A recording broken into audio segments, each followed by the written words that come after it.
Eu chamo-me Eduardo Jorge Pereira, neste momento tenho 62 anos de idade e em 25 de abril de 74 tinha 15 anos. Era estudante no liceu aqui em Ponta Delgada.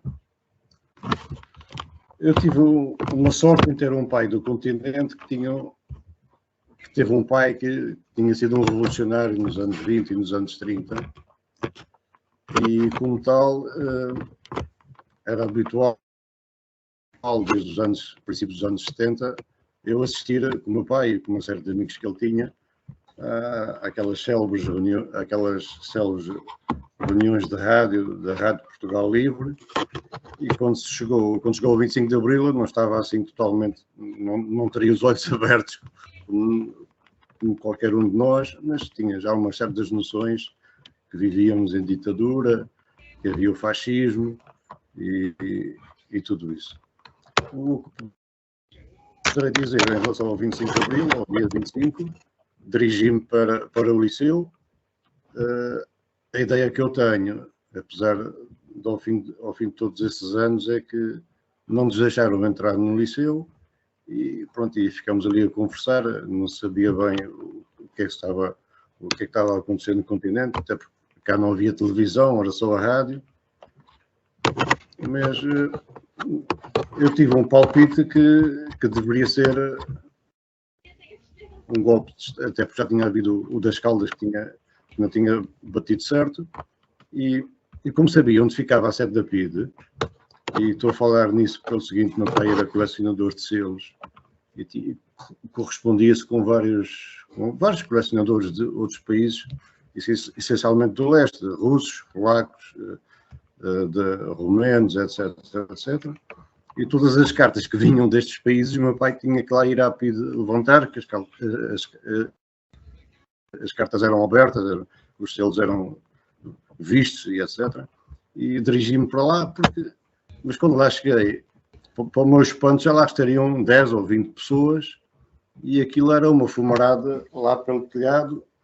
E pronto, eu era um jovem com 15 anos, as pessoas que lá estavam tinham idade para ser o meu pai, mas passei lá o dia 25 todo e no dia 26 não fui para o liceu, nem a 27, nem a 28, mas todos os dias as pessoas iam aumentando, porque a PIDE aqui em Ponta Delgada só se rendeu ao Melo Antunes possivelmente na manhã do dia 28 de Abril. E como todos nós sabemos, portanto, eles saíram de lá, a pessoa que era o chefe da PIDE cá foi para o continente, mas depois também nada lhe terá acontecido. O outro marco que eu recordo com uma certa saudade foi o 1º de maio em 74, porque apesar de vivermos até aquela data de vivermos em ditadura, e não sei se é do conhecimento de todas as pessoas que estão a assistir, por exemplo, em 1969, eu com 10 anos de idade fui a um comício da oposição democrática aqui no Coliseu Micalense, uma sala que tem possivelmente, que leva normalmente 1000 pessoas talvez, e aquilo estavam lá mais de 3000 pessoas, mesmo com os pisos, com aquela coisa toda, e aquilo correu muito bem. E aqui nos Açores, a oposição democrática, a Comissão Democrática Eleitoral, apanhou a segunda maior percentagem de votos a nível nacional, passou a casa dos 22%. Também convém dizer que quem encabeçava essa lista era o Dr. Borges Coutinho, e o lado do marcelismo era o Dr. Mota Amaral. Depois, em finais de 74, adere à União de Estudantes Comunistas, até porque, e ao Partido Comunista Português, porque e a partir de maio, junho, talvez, havia cá um camarada, não era camarada ainda, era só uma pessoa interessada sobre o comunismo, que levava uma banca com os livros para uma praça que nós temos, que é o chamado Campo São Francisco, ao domingo de manhã, uma banca, e foi que tive os primeiros contactos com a leitura de publicações que enviavam de Lisboa aqui para Ponta Delgada. Sem querer estar a mentir, penso que o Partido Comunista, não me recordo agora o mês, mas em outubro, novembro, talvez, de 74, quando abriu a primeira sede aqui na cidade. Outra recordação que eu tenho, que me está na memória, o primeiro comício do Partido Comunista também foi no Coliseu Micalense. Veio cá um camarada chamado José Vitoriano e o Coliseu estava cheio, possivelmente, lotação esgotada, apesar de depois ter acontecido tudo o que aconteceu a posteriori. Outra memória que eu tenho presente foi da campanha eleitoral para as legislativas de 75. Como eu era um jovem, eu que fazia aquela parte de entregar o requerimento ao diretor escolar para assinar, como direi, a autorização para haver as sessões de esclarecimento. Isso até 1975. A manifestação do 1º de maio de 74, independentemente dos separatistas, depois do 6 de junho, dizerem que a manifestação foi a maior, eu discordo em absoluto, porque no 1º de maio de 74 as ruas estavam cheias, as varandas e janelas tinham colchas, parecia que era uma procissão que estava, aquelas procissões da Igreja Católica, e foram milhares e milhares de pessoas na rua. Eu, por exemplo, não fui a pé, havia os táxis iam com 7, 8, 10 pessoas como direi, de porta-bagagem aberto. Eu, por acaso, fiz o percurso todo num porta-bagagens de um táxi, com mais 2 ou 3 miúdos da minha idade, possivelmente. Isso foram momentos que não se voltam a repetir, inesquecíveis, e que me marcaram até os dias de hoje. Fez parte do meu crescimento e da minha formação, estes momentos de empolgamento e de liberdade. Eu sou do tempo em que passava na rua e se eu ia a correr, via um polícia, eu parava, deixava de correr, só estava a correr depois de passar pela polícia. Eu e qualquer miúdo da minha idade, não podíamos jogar à bola, uma coisa tão simples, tão natural, ou andar a bicicleta em cima de um passeio, a gente via a polícia, desmontava da bicicleta, levava a bicicleta à mão e depois é que continuávamos a andar, não é? Eu penso que, porque os marcelistas e os salazaristas, por terem visto essa manifestação do 1º de maio, isso é que leva à criação do mapa. Agora, não sei dizer as iniciais, mas o mapa foi o antecedente da Frente de Libertação dos Açores. E era composto essencialmente por saudosistas do regime que tinha acabado de ser deposto e que não queriam perder os privilégios, não é? Até porque houve uma manifestação.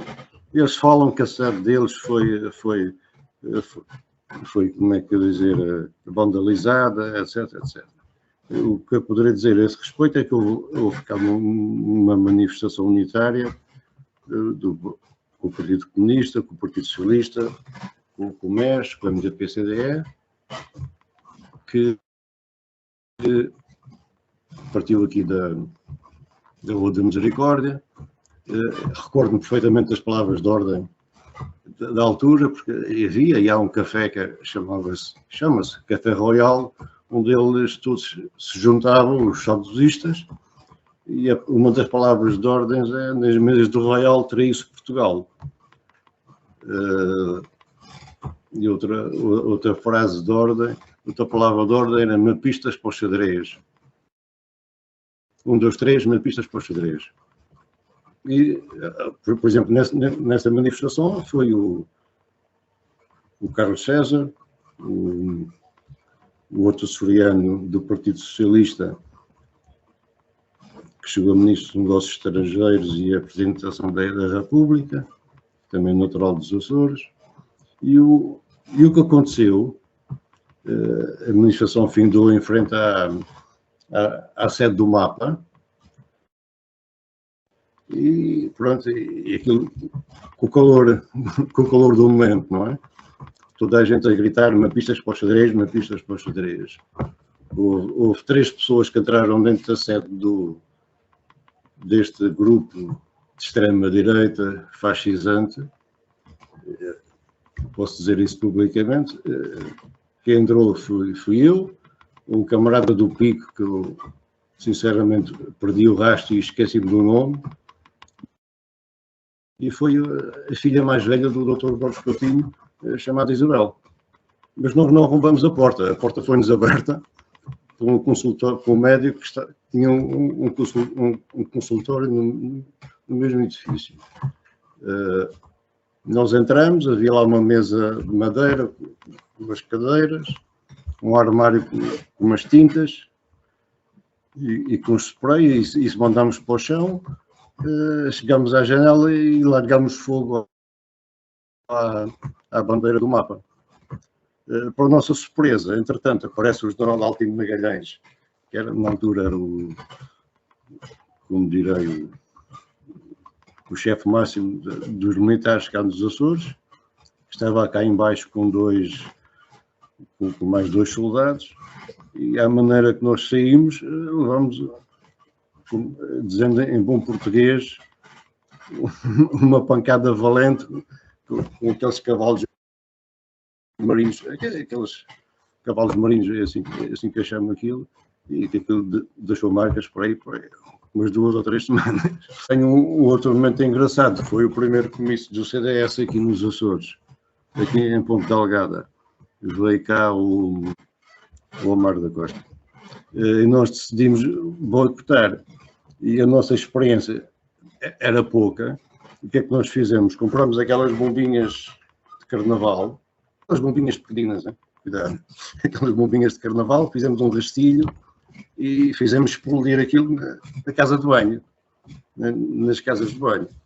Houve assim um bocadinho de um burburinho por causa do ruído pacífico. E depois sentámos lá 3 ou 4, nós éramos 3 ou 4, não éramos mais do que isto, e cada vez que cada um dos que estavam na mesa, o Amaro da Costa, acho que cá chamava-se Cordeville, as pessoas calavam-se para ouvir falar e nós começávamos a bater palmas. Foi a nossa maneira de boicotar o comício do CDS, tanto que depois a mesa pedia à polícia para nos expulsar, e pronto. Também havia um partido de altura, que era o Partido da Democracia Cristã, o PDC, que não tinha cá grandes aderentes, mas tinha uma sede, e eu e mais meia dúzia de jovens na altura decidimos invadir a sede do Partido da Democracia Cristã. Isso foi combinado à mesa de café, não houve assim nada de premeditado. Foi daquelas coisas que se tomam no impulso da juventude e do espírito revolucionário, e pronto, invadimos a sede do PDC, mas também, como se costuma dizer, foi remédio santo, porque aquilo fechou e acabou por ali a implantação, até porque ele depois foi legalizada. Depois, entretanto, dá-se o 6 de junho, não é? Aquela célebre manifestação do 6 de junho, o PSD esteve por trás daquilo, ele já um célebre senhor chamado Américo Natalino de Viveiro já disse publicamente que o PSD é que esteve, porque havia a diferença entre os independentistas, os separatistas e os salazaristas e os marcelistas e o PSD, aquilo não havia diferença, só havia diferença no nome, não é? Até porque o fundador, digamos, do partido do PPD na altura cá era o Malta Amaral, não é? Que tinha sido aluno do Marcelo, trabalhava com o Marcelo desde 64, foi candidato em 69, foi candidato em 73. E para o meu espanto, ainda há menos de um ano li um livro, que o 25 de Abril dá-se em 74, e ele fez um discurso na Assembleia Nacional, como se chamava na altura. O Salazar era um ídolo para ele. Foi daquelas transformações quase só mesmo o Espírito Santo é que o pode ter mudado de salazarista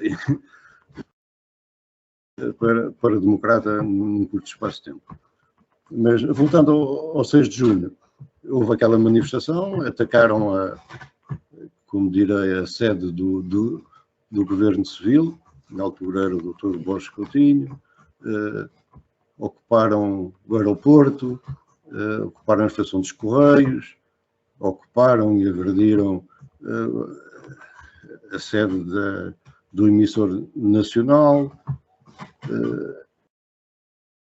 e depois nunca mais aquele fervor revolucionário passou. Nós já éramos cá poucos com fervor revolucionário. Depois de 6 de junho foi a debandada total, porque por muito que vos possa parecer estranho, nós retrocedemos no tempo 10 ou 20 anos, passamos de 75 para 65. Eles aqui faziam tudo o que queriam e mais alguma coisa. Davam-se ao luxo de, por exemplo, andar em carrinhas de caixa aberta, disparar para o ar. Bastava a pessoa não ter a pronúncia micalense para ser agredida. Os militares que cá estavam, os marinheiros dos barcos da Marinha que estavam atracados no cais, se passassem sozinhos da rua, eram agredidos, tinham que andar em grupo, etc, etc. Houve um retrocesso na democracia, na liberdade. Por exemplo, eu era chamado de português, está a ver? Estão a ver? Eu que era português em Portugal, chamavam-me português de forma depreciativa porque eu era contra a independência, não é? Isso era o nome mais simpático que me poderiam chamar. Ou português, ou comunista, etc. E depois, com o agravante, isso foi em 1975, eles tomaram posse do terreno e depois agressões, perseguições. Por exemplo, o Dr. Manuel Barbosa também tinha sido candidato já desde a campanha do Humberto Delgado. Era um senhor que era diretor e fundador do Externato aqui na Ribeira Grande. Nas férias, em agosto de 75, ele foi acampar com mais uma dúzia de alunos aqui com um local chamado Caldeiras. Há lá umas caldeiras onde se faz um cozido, etc. E chegaram lá de noite e o senhor na altura já devia ser da minha idade hoje, possivelmente devia ter 50 e muitos 60 anos, e aquilo foi pancadaria do Arco da Velha nos miúdos, que eram alunos de 19, 20 anos, e esse senhor teve que, um dia ou dois depois, fugir, é a palavra correta, fugir para Lisboa. Por exemplo, o Eduardo Pontes, que também tinha sido detido no tempo da ditadura, tinha sido candidato em 69, em 73 pela oposição, que cá era o representante e foi candidato pelo MES.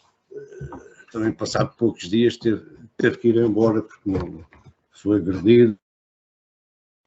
Pronto, é assim que as coisas aqui passaram a funcionar. E depois, como eu pessoalmente, isso no meu caso pessoal, como estava inserido no liceu, não é? Só para verem, mesmo no próprio ano de 74, um liceu que deveria ter, não sei de cor, mas 500 ou 600 alunos, toda a gente passou aqui, em todo o Portugal, com notas, sem notas, com faltas ou sem faltas. Eu só por ter usar na lapela o pino do Partido Comunista Português, dizia PCP, que foi com o martelo. Eu fui o único aluno no meio de 500 ou 600 que chumbou o ano. Porque tive um professor de música que não me quis tirar uma falta, que era um salazarista de primeira apanha, que era o tenente José Dias.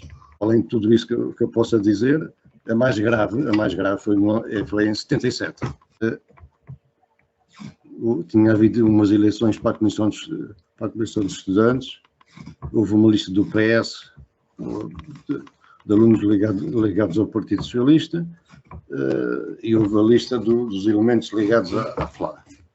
Eles ganharam com 80% ou 90%, assim, uma coisa exorbitante. Mas como se isso não bastasse, passado 2 ou 3 dias desta eleição, não sei se a disciplina se chamava, como direi, trabalhos manuais, ou só tinha mudado de nome, mas pronto, era uma aula de trabalhos manuais à saída, às 4h30 da tarde. Com agravante, eu nunca tive jeito para bordar, e pronto, decidi fazer naqueles teares, nessas aulas, decidi fazer como fosse um martelo. Eu não vou dizer quem é a senhora professora, porque ela ainda anda cá neste mundo, mas só por simples facto de ter desenhado e tentar bordar o meu foice e um martelo em 1977, ela deu-me negativa no primeiro período, no segundo período e no terceiro período. Porque ela, todas as aulas, dizia: Eduardo, não faça isso. E eu, pronto, naquela teimosia, eu sempre fui teimoso, não é? E continua a ser. Nunca fui na conversa da senhora, e só por simples facto de tentar abordar, acho que nunca cheguei ao fim, apanhei 3 novos, 3 negativas em trabalhos manuais, que era uma coisa impensável, não é? Mas pronto. Mas voltando ao que eu estava a dizer, o caso mais grave, mas também o que eu vou dizer que se passou comigo, também se passou com outras pessoas, não é? Nós no liceu éramos agredidos, pontapeados, cuspidos, insultados, até à terceira geração, mas nesse dia, à saída da sala de trabalhos manuais ou trabalhos oficinais, não sei agora o termo correto da altura, estavam cá fora num corredor aí com uns 2 metros de largura, por aí uma dúzia de colegas, uma dúzia de alunos. Em 77 eu tinha 16, eles tinham 17, 18, 19. E os meus colegas de turma perceberam logo o que é que eles estavam lá a fazer, não é? Escapuliram da melhor maneira possível. A professora, ao ver aquilo, nos conhecia também, se ia para a porta do cavalo, como se costuma dizer, e eu fiquei naquela sai, não sai, já sabia o que é que me ia acontecer. Pronto, e lá tomei a decisão de sair, senão ainda hoje lá estaria, e começo ali a levar encontrões, pontapés, bufatadas, tudo o que posso imaginar num corredor de 2 metros, no meio de 2 ou 3 ou 14 pessoas. Mas a parte mais engraçada, sem piada nenhuma, que eu fiquei assim todo em mau estado, é que eu tenho uma boa memória, mas eu levei tanta pancada, como se costuma dizer, que só me lembro de 4 pessoas. E vou dizer aqui os nomes. Um era de apelido Sabino, o outro era o Massa Flor, o outro era o Eduardo Palhinha Moura, e o outro foi um senhor, vou-lhe chamar senhor, vou-lhe fazer este favor, porque eu estive 38 anos depois no continente, e quando cá cheguei, para meu espanto, este senhor que era que era da FLA, era quase um terrorista, digamos. Para meu espanto, era deputado do Partido Socialista na Assembleia Regional dos Açores, que é o Pedro Moura. E fui muitas vezes para o liceu no carro da polícia, vim do liceu para casa no carro da polícia.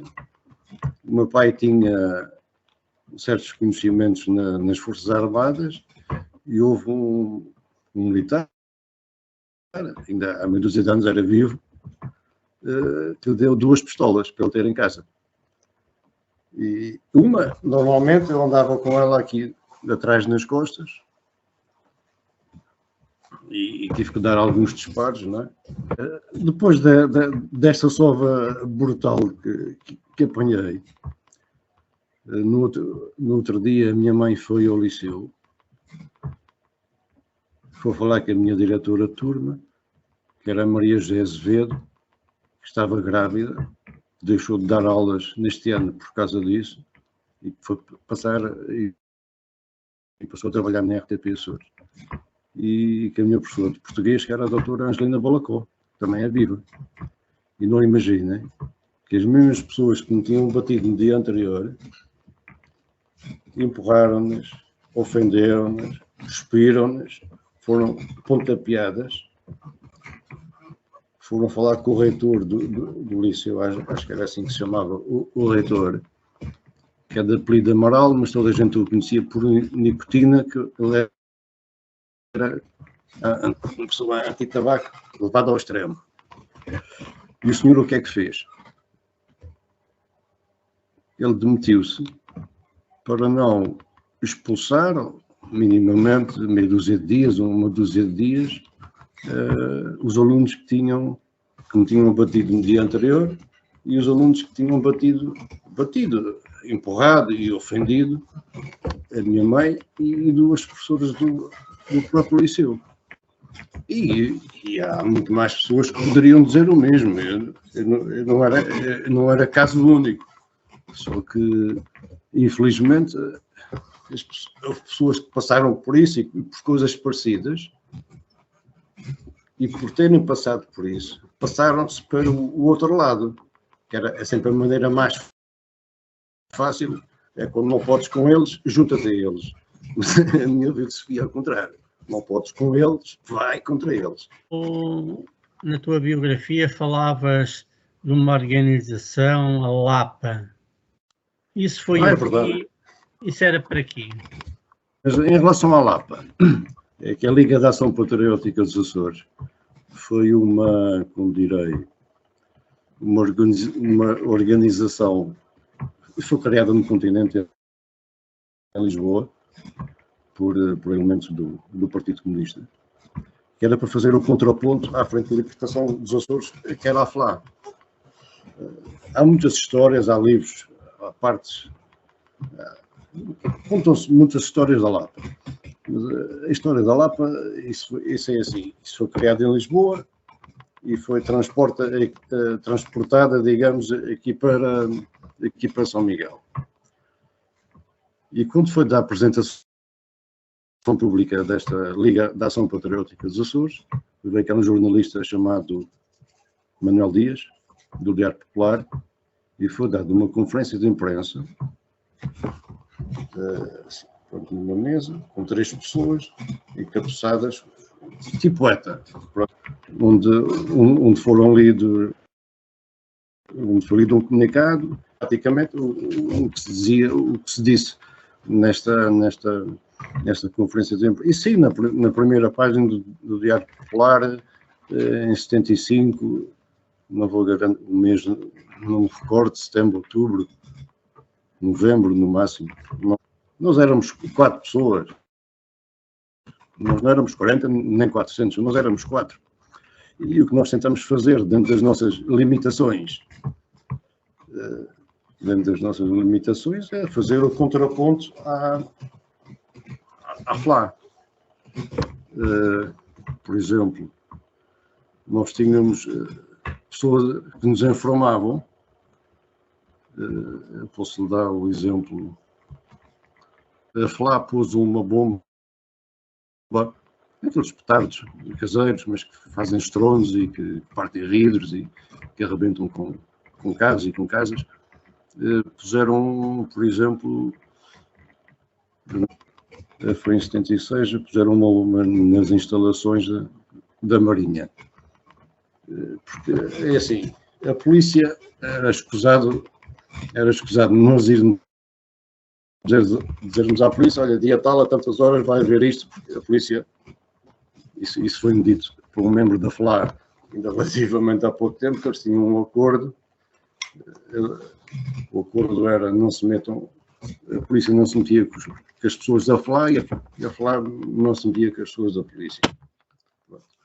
E o que nós fizemos, o que nós fazíamos, tanto deste como do outro, num outro atentado que houve da FLA, uma bomba também, numas instalações militares na relva, nós estávamos lá escondidos, mais ou menos, para tirar a matrícula do carro, para depois entregar à polícia. Não dava para tirar fotografias, senão seríamos descobertos. E foi isso que fizemos. Tiramos a matrícula do carro, tanto nesses dois casos que eu estou a dizer, mas isto não deu em nada, sabe? Por exemplo, em 1975, ainda hoje tenho aqui os meus dentes, foram partidos com um polícia à minha direita e um polícia à minha esquerda.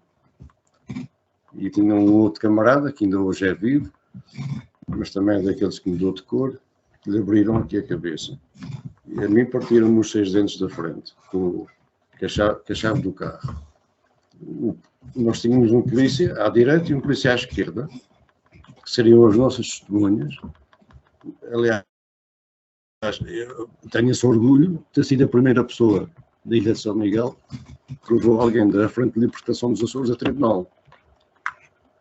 A pessoa que fez isso, ainda anda aí, ele foi absolvido, sabem porquê? Porque o advogado desta pessoa conseguiu que ainda hoje, 2021, os polícias ainda não foram testemunhar a tribunal. E sem prova. E apanhei 8 dias de baixa médica por médico da polícia.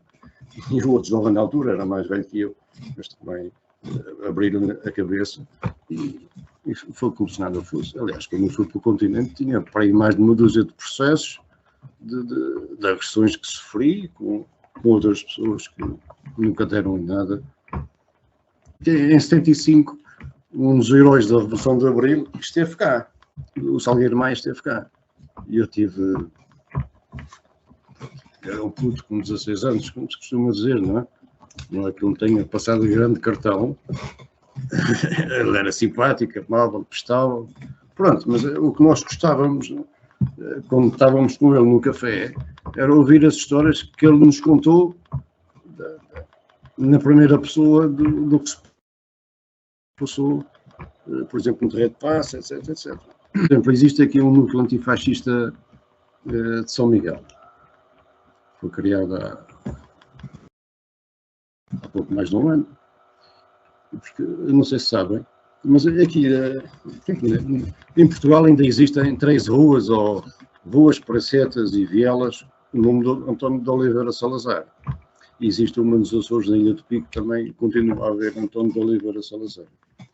E nós marcamos uma reunião com a Comissão de Toponímia, acho que é assim que se diz, da Câmara Municipal de Ponta Delgada, porque em Ponta Delgada, que é a maior cidade do arquipélago, tem 50 mil habitantes, não há uma única rua.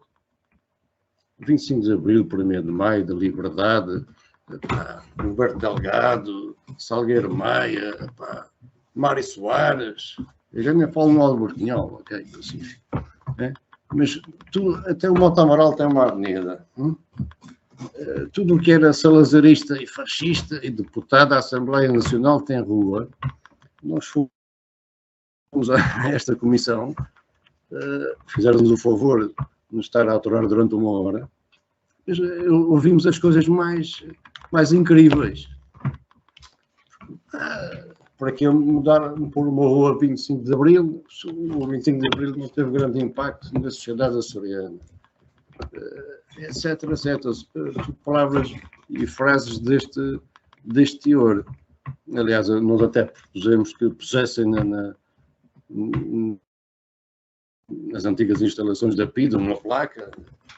Se a gente perguntar aqui, 90% das pessoas não sabem onde é que era a sede da PIDE. É hoje onde estão as instalações da Polícia Judiciária. Há tudo.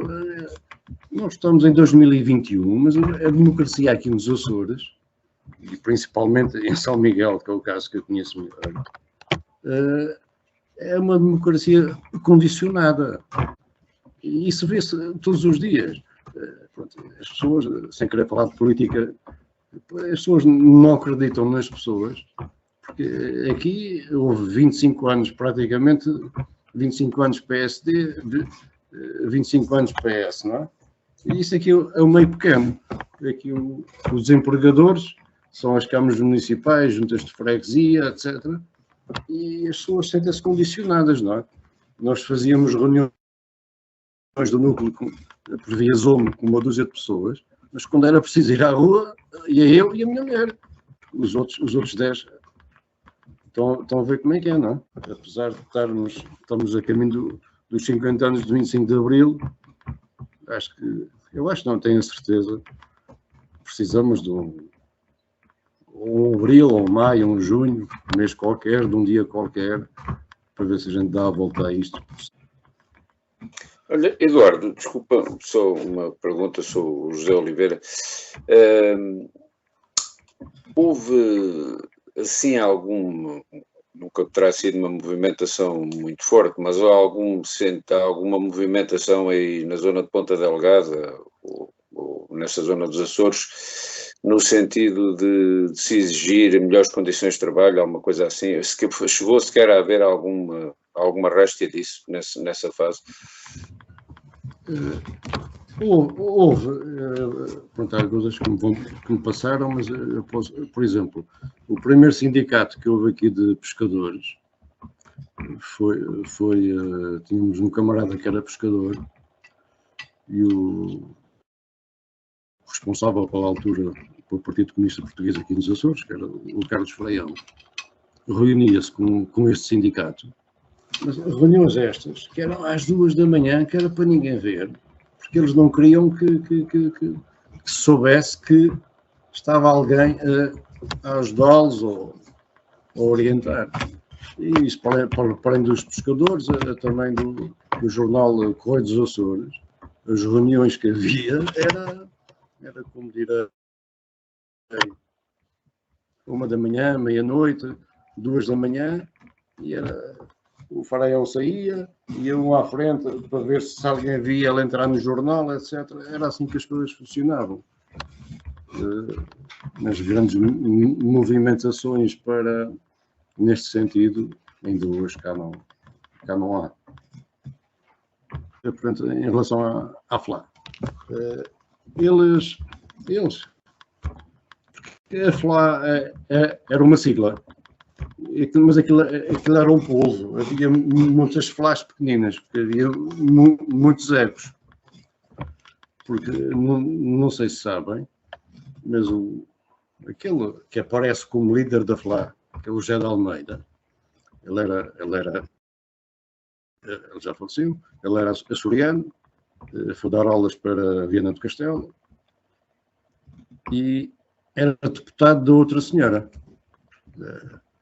na Assembleia Nacional.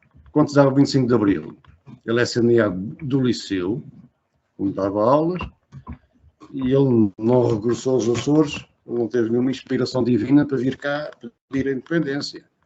Ele saiu de Viana do Castelo, porque já tinha 3 ou 4 filhos, ficou desempregado porque foi saneado lá, coisa que cá não aconteceu, manteve-se tudo na mesma, e ele regressa cá, regressa à terra natal. E depois é que ele tem aquele devaneio da independência, mas aquilo foi como direi, aquilo foi aquele espírito independentista que lhe cresceu rapidamente na cabeça, foi uma maneira de ganhar a vida. Porque ele fez várias viagens para a diáspora açoriana e pelas coisas que se ouvem, não é? Em relação a dinheiros, etc. Acho que tirou benefícios pessoais em relação a isso. Mas, como eu estava a dizer, a FLA era uma sigla, era aquele rosto do José de Almeida, que era deputado de outra senhora, e depois havia muitas FLAs, não é? Porque havia muitos egos, até entre eles ponham bombas uns aos outros, aquilo era ver quem fazia mais barulho. Mas, falando em relação aos partidos políticos de cá, eles queimaram a sede primeiramente queimaram, acho que a ordem foi essa, foi na Ilha de Faial, na Ilha Terceira, a sede do Partido Comunista, e depois cá. A primeira, se não estou em erro, foi a sede do MES, depois queimaram a sede do MDP-CDE, depois queimaram a sede do Partido Comunista na Vila Franca do Campo, mas pronto, não estava lá ninguém, era de noite, foi feita cobardemente, etc, etc. Mas em relação à sede do Partido Comunista Português, aqui em Ponta Delgada, é ligeiramente diferente. Pelo seguinte, eles sabiam perfeitamente que estavam lá pessoas. E aquilo começou por volta das 9 e qualquer coisa da noite. Normalmente, àquela hora, não devia estar lá tanta gente, mas naquele dia estava uma série de imponderáveis que agora não vale a pena. E deviam lá estar aí entre 12 a 15 pessoas. E mesmo sabendo que estavam lá, porque entretanto nós vimos eles chegarem, então fechamos a porta, etc, etc. A polícia veio, pôs um carro à frente da porta, mas nós estávamos, porque isso foi porque houve uma primeira tentativa de assalto que eles não conseguiram entrar. Mas essa é a segunda tentativa. E aquilo, para mim, para além do ato cobarde que fizeram, aquilo foi uma prova, aquilo é uma tentativa de homicídio. E eu vou explicar porquê. Eles não sabiam quantas pessoas lá estavam. Mas a gente defendeu-se da melhor maneira possível. Mas largaram fogo, ficavam no segundo andar, a porta resistiu uma série de horas. Quando começaram a largar fogo, foi um carro dos bombeiros que partiram o carro, cortaram a mangueira, e os bombeiros foram embora, a polícia foi embora, e ficamos entregues à boa sorte, não é? Como se costuma dizer. Houve três jovens,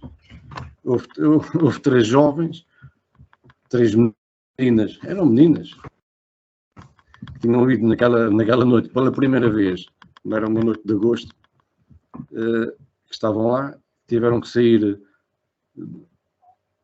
descer por uma escada de corda que tinha sido ofertada por um navio de patrulha, para a casa do vizinho de baixo. As outras pessoas saíram numa verlier da tropa, mas isso já depois de 1 da manhã, com tudo a arder. E ficaram lá 2 pessoas dentro. Por acaso fui eu e um camarada, que eu já não vejo há muitos anos, chamado Agostinho, que tem mais 15 ou 16 anos do que eu, que fôssemos lá no outro dia de manhã, pelas 9 da manhã. Mas eles partiram tudo, queimaram tudo, e depois apanharam, possivelmente, não havia lá documentos importantes, apanharam lá os papéis quaisquer. Ainda houve um jornal que se deu ao trabalho de todos os dias publicar umas linhas tipo telenovela. Na altura era simplesmente Maria que havia, não é? Todos os dias publicava 3 ou 4 linhas. O Diário de Carlos Freião, todos os dias. E aquilo foi uma novela que durou 2 meses, uma série de frases fora de contexto, assim, uma coisa, eu não me recordo o que é que eles terão, nos papéis quaisquer que escaparam ao fogo e que alguém entregou isso ao jornal, até porque ainda hoje mas na altura ainda era um bocadinho pior. A comunicação social era super tendenciosa. Seguindo um pouco na senda da pergunta do José Jesus, aqui no continente, depois do 25 de Abril, foram obtidas várias conquistas para as massas, concretamente estabeleceu-se um salário mínimo nacional, criou-se uma cesta de abastecimentos, enfim, várias melhorias. Agora pergunto, aí nos Açores, na vida das pessoas não houve melhora nenhuma? O aumento do salário mínimo, a redução das horas de trabalho, isso existiu, não é? Existiu. Nós aqui éramos Portugal, não é? Mas nós estávamos condicionados, porque aqui havia, eu sou do tempo, que a maior parte das ruas de Ponta Delgada, e mesmo em 74, a maior parte da ilha ainda não tinha luz. A maior parte das ruas, ou pelo menos metade das ruas de Ponta Delgada, eram de terra. Mas as pessoas em 74 andavam descalças na rua. Ainda havia carroças, não de vacas em Ponta Delgada, mas carroças com cabrinhas. As pessoas ainda os vendedores do peixe andavam com o cesto do peixe às costas, porta em porta. Percebe? A realidade aqui dos Açores é diferente da realidade aí do continente. Ainda hoje, não é? Mas antes do 25 de Abril havia uma casta dominante. Havia uma casta dominante. Havia a mania do senhor doutor, havia a pessoa fazia uma vénia, e depois havia, ainda continua a haver, como é que eu, para não ofender ninguém católico, mas havia, pronto, aquela coisa do catolicismo do senhor padre que na hora de fazer, na missa, fazia aqueles discursos que a liberdade condicionada, que o nosso Senhor Jesus Cristo não queria isto, etc, etc. E pronto, aqui a realidade é diferente. Uma pessoa que venha cá hoje, nota isto no ar, uma pessoa que esteja habituada a viver no continente, aqui independentemente não é só da insularidade, as próprias pessoas são diferentes. Eu fui para Lisboa com quase 18 anos, faltavam 8 dias para fazer 18 anos. Estou cá há 6. E isso nota-se. E além do sindicato dos pescadores, criaram-se mais sindicatos? Infelizmente, até 77, 74, 75, 76 e 77, não. Só para lhe dar um exemplo, eu estava em Lisboa já há 3 anos e para as eleições autárquicas de 1980, tinha sido em 1980, eu estava em Lisboa e fui candidato pelo Partido Comunista cá a uma junta de freguesia, porque ainda em 80 ainda não havia pessoas que quisessem dar a cara por partidos de esquerda, não é? Pronto, o PS sempre foi muito mais tolerado, porque também houve pessoas da outra senhora que entraram para o Partido Socialista. Mas pronto, tudo isso a gente vira. Na primeira eleição, o Partido Comunista cá teve 1900 e não sei quantos votos. E 50 anos depois, ou mais 100 ou menos 100, continua a ter os mesmos votos. Pronto, a coisa é assim. Porque cá tinha-se muita mania, que isso parece anedota, mas não é. Os comunistas davam injeção aos velhotes, comiam criancinhas ao pequeno almoço, porque houve aqui uma campanha, eu seguia ao 25 de Abril, pelas pessoas do antigo regime, que iam de aldeia em aldeia, com filmes da Segunda Guerra Mundial, dos campos de concentração nazi, etc. E aquilo, a imagem que transmitiam, e o discurso que faziam, que aquilo eram os comunistas que faziam aquilo àqueles pobres desgraçados. Isso aconteceu durante 2 ou 3 anos aqui na ilha, percebe? E é difícil fugir a isto. Em relação à FLA, portanto, a FLA, quer dizer, a FLA tinha forte apoio americano. Portanto,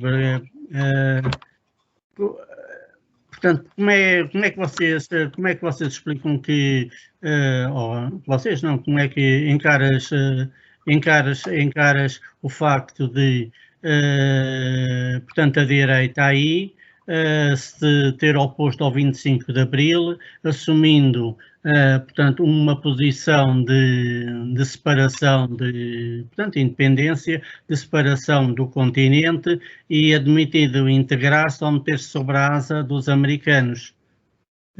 Mas que o propósito da FLA era esse. Como é que explicas que isso tivesse a adesão que teve aí, de forma a tornar a FLA, quer dizer, uma força com capacidade de aterrorizar as pessoas e condicionar a atividade política?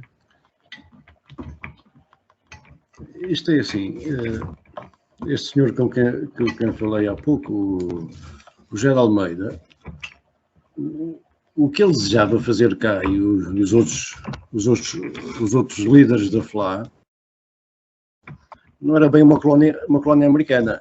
O que eles queriam fazer nos Açores era uma Cuba antes de Fidel. O que havia em Cuba no tempo do Fulgêncio era fazer aqui nos Açores. Era fazer disto desculpa a expressão, uma série de bordéis, de casinos, etc., para virem cá os ricos, para uma terra bonita, etc., etc., belezas naturais, o que eles estavam interessados a fazer isso. Até porque esse José de Almeida até foi para a Líbia, encontros com o Gaddafi, mas nunca ninguém o levou a sério, para a nossa sorte. Mas, assim, ele teve encontros com os norte-americanos, não é? Até porque um dos grandes dirigentes da FLA era funcionário do consulado norte-americano aqui em Ponta Delgada. Mas o que eles queriam verdadeiramente fazer era fazer uma espécie de Cuba antes de Fidel, voltar ao tempo do Fulgêncio, fazer aqui, pronto, a Ilha Bonita, o tempo também não é mau de todo, fazer aqui uns bordéis e etc, etc, uns casinos. Era isso que estava predestinado. Até porque eles tiveram cá, vieram de estrangeiro várias pessoas para tentar que isso acontecesse. Eles tiveram cá membros de grupos terroristas, digamos, mas isso nunca foi levado avante. Mas a intenção seria esta.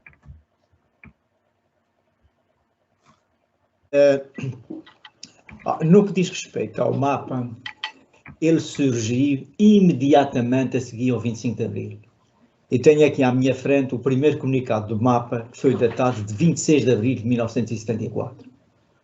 E o comunicado dizia assim: uma opção a dar ao povo açoriano: democracia partidária e autodeterminação dos Açores. E na introdução eles falam na possível independência que ia ser dada às colónias de África, e então para cá também queriam mais ou menos a mesma coisa.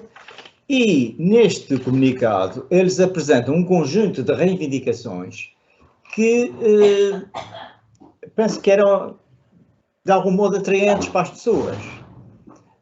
Por exemplo, arrendamento por preço justo das facilidades concedidas ao governo dos Estados Unidos na base área das Lajes, Ilha Terceira. Saneamento habitacional, uma casa decente para cada açoriano. Era uma outra reivindicação que eles apresentavam. Ensino, seguimento de um programa a partir da base criada pelo ministro Veiga Simão. Pronto, isso não se esqueceram do passado. Sem dispensar a criação de uma verdadeira universidade açoriana. Depois, a abertura de estradas. Falavam numa estrada de circunvalação em termos de futuro para uma ilha, estabelecimento imediato de um circuito de televisão, etc. Depois, Embora esse comunicado tenha aparecido datado de 26 de abril de 74, a grande divulgação do mapa foi 6 de junho de 74, com a primeira página do Correio dos Açores. A outra questão que o Eduardo falou foi na questão da bomba no comando naval. A bomba no comando naval já foi a 4 de novembro de 75. E eu penso que a grande parte do bombismo foi já depois do 25 de novembro de 75.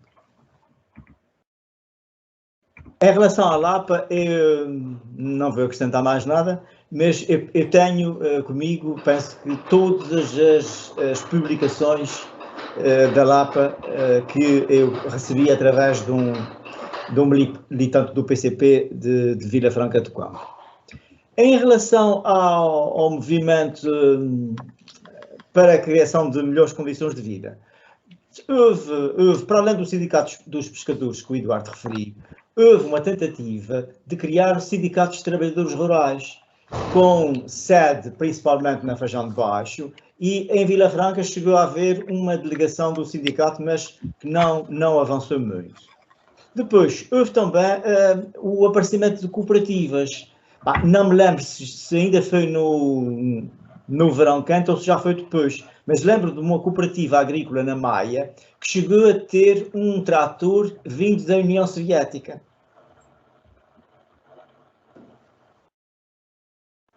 Quanto à destruição das sedes, eu comecei a fazer aqui uma cronologia do verão quente. E o que eu penso que a primeira sede destruída terá sido a do PCP em 20 de julho de 75, ou um primeiro assalto, ou uma primeira tentativa. Depois, a 18 de agosto de 75, foi o centro de trabalho do PCP em Angra do Heroísmo, e foram assaltadas as sedes do MDP e do MES. E seguisse a expulsão dos dirigentes do PCP para Lisboa. A 19 de agosto de 75, foi destruído o centro de trabalho do PCP em Ponta Delgada. Os militantes foram agredidos e o carro, o automóvel do Fraião, foi atirado ao mar. Depois seguiram-se alguns militantes que foram também para Lisboa. A 20 de agosto de 75 foi assaltada a sede do PCP em Santa Cruz de Graciosa e em Vila Franca de Conde. E a 23 de agosto foi atacado e destruído o centro de trabalho do PCP na cidade da Horta. E a bomba foi, como eu já tinha dito, penso que já tinha dito, foi a primeira bomba, 4 de novembro de 75. Depois, a 6 de novembro, já foi a bomba na casa do Sr. Francisco Macedo, que era dirigente do Partido Socialista de Ponta Delgada. Está aqui uma pessoa, portanto, que meteu uma pergunta por escrito, portanto, que queria perguntar se havia rivalidade entre o PCP e a chamada extrema-esquerda. Não sei se o Eduardo quer responder, mas eu respondo pela extrema-esquerda. Não havia qualquer contato. Não, eu comecei como militante da UEC e liguei-me aos grupos da extrema-esquerda a seguir ao 6 de junho de 75.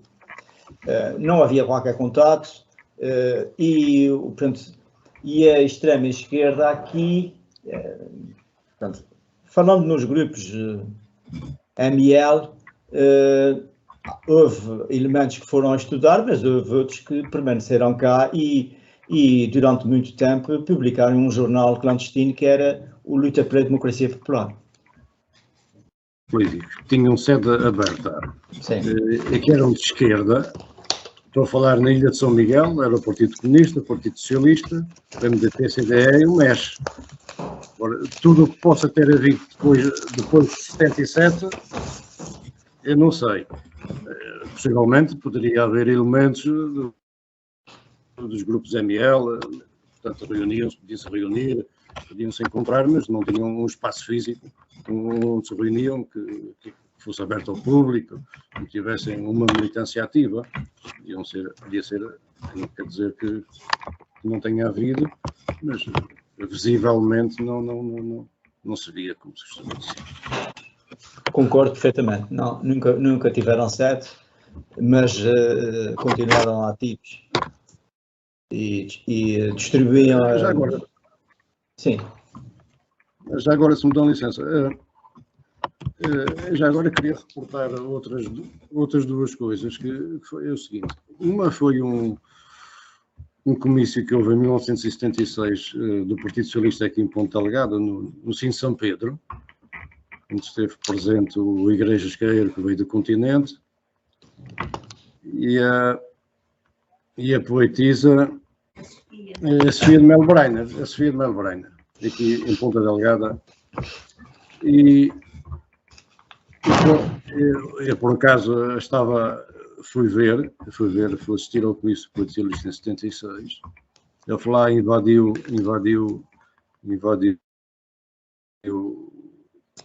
o cinema, as instalações,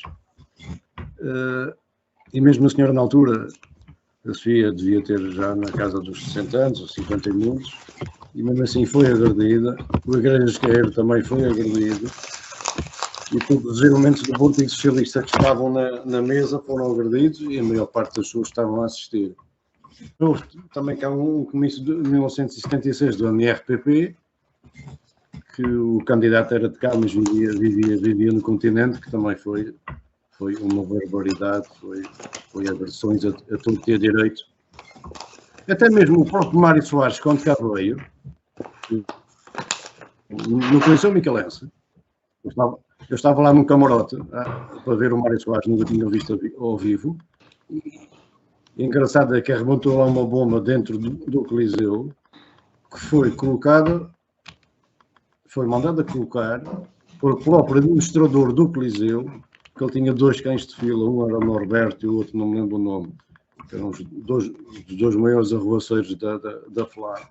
Foi o próprio administrador do Coliseu que mandou pôr a bomba. E agora imagina, o que conhecem possivelmente o Coliseu de Lisboa, de cá é metade talvez, aquilo abanou por tudo o que era sítio. Mas mesmo assim o Mário Soares fez o comício. Por isso eles não tinham pejo em atacar fosse quem fosse. O Almeida Santos também foi agredido. As sedes do Partido Socialista, pelo menos aqui em São Miguel, nunca foram invadidas, digamos, mas também sofreram danos mais leves, digamos, mas também foram atingidas por esta onda de violência que ocorreu aqui a São Miguel e os Açores. Até porque a grande força da FLA era em São Miguel. E quando eles queriam fazer alguma ação noutra ilha, iam pessoas daqui para as outras ilhas, que eles nunca tiveram grande implantação nas restantes 8 ilhas. Aqui é que era a força principal, não é? A malta da FLA hoje em dia tem posições de poder? É uma pergunta que está por escrito. A malta da FLA hoje em dia tem posições de poder? É a pergunta do Vasco. Eduardo, quer responder? Ou Teófilo? As pessoas da FLA, já há 40 anos, a maior parte ou estão com uma certa idade e já não têm poder, mas na altura, porque assim, eles foram presos a seguir ao 6 de junho, não é? Presos não, eles foram detidos. Isto é a primeira diferença. Eles foram detidos. E depois dizem que passaram as maiores agruras na prisão na Ilha Terceira. Mas a parte engraçada da questão é que há montes de fotografias, centenas de fotografias tiradas pelos próprios detidos, está a ver, com garrafas de vinho, copos, comida, uns a fazer a barba, outros a vestir a camisa, outros em amenas cavaqueiras, dentro da cadeia em Angra do Heroísmo. E consoante os conhecimentos... A maior parte dessas pessoas já morreu, não é? Se calhar aí 60% ou 70% dessas pessoas já faleceram, é um facto. E não ficou vestígio ideológico dessas posições? Não há pessoas da nova geração que sejam adeptos dessa ideia? Existe, ainda hoje existe, agora por causa da pandemia não deverão ter feito, mas todos os anos fazem, pelo menos fazem um jantar, um almoço no 6 de junho, comemorativo do 6 de junho, e fazem uns comunicados de vez em quando. E têm posições políticas nas autarquias, no Parlamento, em sítios de poder? O que eu posso dizer em relação a isso é que o deputado do PPM, que é a muleta parlamentar, aliás, faz parte do acordo parlamentar aqui do Governo Regional, é frequentador destas reuniões do PPM, Partido Popular Monárquico. O senhor que, com 75 votos ou com 60 votos, dizem as más línguas, comprados a 500 euros, é eleito pela Ilha do Corvo. Ele é frequentador assíduo destas reuniões dos independentistas, porque é público, as fotografias são postas e a gente, quem conhece, vê-o lá, até faz discurso, pelo menos há 3 anos, até discursou no jantar dos independentistas, por isso.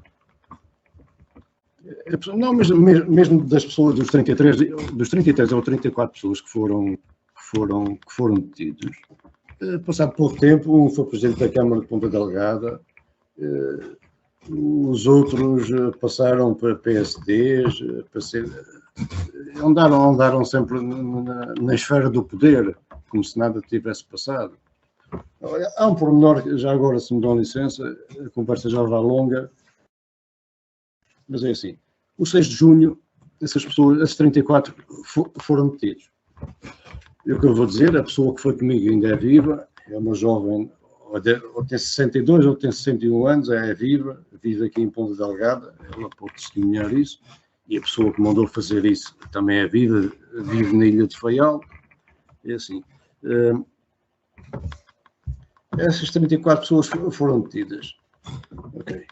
Mas o que eu vou contar em primeira mão, isso é tão verdade como eu estar aqui, é o seguinte: houve alguém que me deu 2 ou 3 folhas de papel, um mixolográfico, e disse: "Ó Eduardo, tu vais com fulano de tal, que eu não vou dizer o nome, e tu vais ver quem é que lá está, e vais pôr nesta folha de papel o nome das pessoas que, se houver assim alguma coisa fora do normal."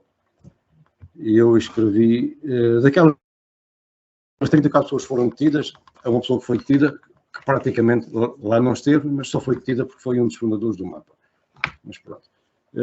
As outras pessoas, eu meti aqueles nomes e meti mais uma dúzia que não foram detidos. O próprio general Altinho de Magalhães, ele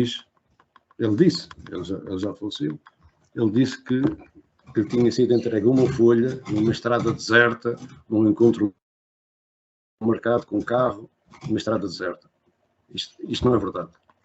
Esta folha foi entregue em mão por um responsável do Partido Comunista, por um responsável do Partido Socialista, no quartel-general aqui em Ponta Delgada. Aquela folha.